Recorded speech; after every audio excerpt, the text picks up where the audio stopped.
সাতপন্থীদের তাবলীগের নামে সকল কার্যক্রম নিষিদ্ধ ঘোষণা করতে হবে। 2 নম্বরে যারা খুনি তাদেরকে গ্রেপ্তার করে দৃষ্টান্তমূলক শাস্তি দিতে হবে। 3 নম্বরে পটুয়াখালীর মার্কাজ সহ দেশের সকল মসজিদ সাতপন্থীদের সকল কার্যক্রম বন্ধ করতে হবে। 4 নম্বর হলো টঙ্গীর ইজতেমার মাঠ ও কাকরাইল মসজিদ সহ কোনো তাদের কার্যক্রম চলতে পারবে না। 4 নম্বরে দিল্লির ভ্রান্ত মৌলভী সাদকে কখনো বাংলাদেশের মাটিতে আসতে দেওয়া হবে না। আবার বলছি ভ্রান্ত সাতপন্থীদের তাবলীগের নামে সকল কার্যক্রম নিষিদ্ধ ঘোষণা করতে হবে।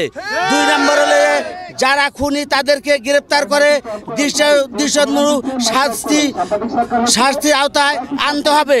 3 নম্বরে পটুয়াখালীর মার্কাজ সহ দেশের সকল মসজিদে সাতপন্থীদের সকল কার্যক্রম বন্ধ করতে হবে। 4 নম্বরে টঙ্গীর ইজতেমার মাঠ ও কাকরাইল মসজিদ কখনই তাদের কোনো কার্যক্রম পরিচালনা করতে দেওয়া যাবে না। 5 নম্বরে দিল্লির ভ্রান্ত মৌলভী সাদকে কখনই বাংলাদেশের মাটিতে আসতে দেওয়া যাবে না। এই আমাদের 5টা দাবি অবশ্যই মানতে হবে।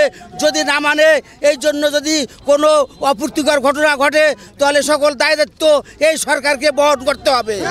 এগুলি করা হচ্ছে সাতপন্থীদের সাথে আমাদের মানে বিভিন্ন মতের পার্থক্য রয়েছে।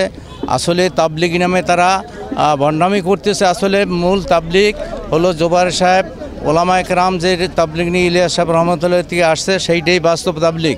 উনি মাঝখানে বিভ্রান্ত সৃষ্টি করছে এবং আমাদের সাথীদেরকে টঙ্গীর মাঠ প্রস্তুত করতে গিয়া সেখানে হত্যা করেছে। তাদের বিচার এবং সাতপন্থীদের যে ভ্রান্ত কথা যে ভুল ধারণা মানুষের মধ্যে ছড়াই দিয়েছে সেইটাকে বন্ধ করতে হবে। কাকরাইল মসজিদের কার্যক্রমকে বন্ধ করে দেওয়া হবে এবং বিভিন্ন মসজিদে সাতপন্থীদেরকে কখনো ঢুকতে দেওয়া হবে না। আজকের আন্দোলন হচ্ছে সাদ সাহেব কোরআন হাদিসের পরিপন্থী কিছু বিতর্কিত কথা বলায় এবং বাংলাদেশে তার কারণে তার দলীয় কিছু লোকদের দ্বারা অরাজকতা সৃষ্টি হওয়ার কারণে আজকে এই আন্দোলনে নামতে বাধ্য হয়েছে এই সাদের বিপক্ষে ওলামা দলের পক্ষের লোকেরা। কেননা সাদ এখন একটা ষড়যন্ত্রের শিকার হয়েছে।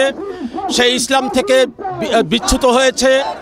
সে অন্য যে কোনো একটি কুচক্রী মহলের ছত্রছায়ায় সে বাংলাদেশে আসল তাবলীগ জামাতের যে কার্যক্রম শত সহস্র বৎসরের ঐতিহ্য নিরপেক্ষ নির্দলীয়ভাবে তারা দিনের কাজ করে যাচ্ছে তার বিরুদ্ধে ষড়যন্ত্রে মেতে উঠেছে সাদ সাহেব।